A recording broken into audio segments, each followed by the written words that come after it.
Yay aylarında insanlar daha çox istirahətə gedir də. Mən düz İnsanlar bilirəm, yoxsa belə deyək də, beynimizdə o cür cəmiyyət olaraq şuuraltımızı o yeriyib ki, istirahət ancaq yayda olur.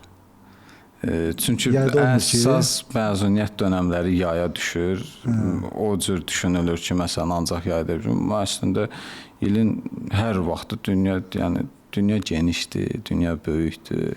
İlin hər vaxtında fəsillər fərqlidir. Yəni coğrafiyadan da bilirik ki, müəyyən bir şimal qütbündə qış olanda cənub qütbündə yay olur. Yəni bugünkü gündə texnologiya ilə inkişaf edib ki, məsələn, istədiyin yerə 6-7 maksimum uçuş müddətin 10 saat olur. Yəni 10 saatdan sonra tamam fərqli bir məkanda, fərqli bir fəsildə, fərqli bir havada çıxa bilirsən. Yəni Bakıda qış olan vaxtı belə deyim, Taylandda gedib yayı görə bilərsən.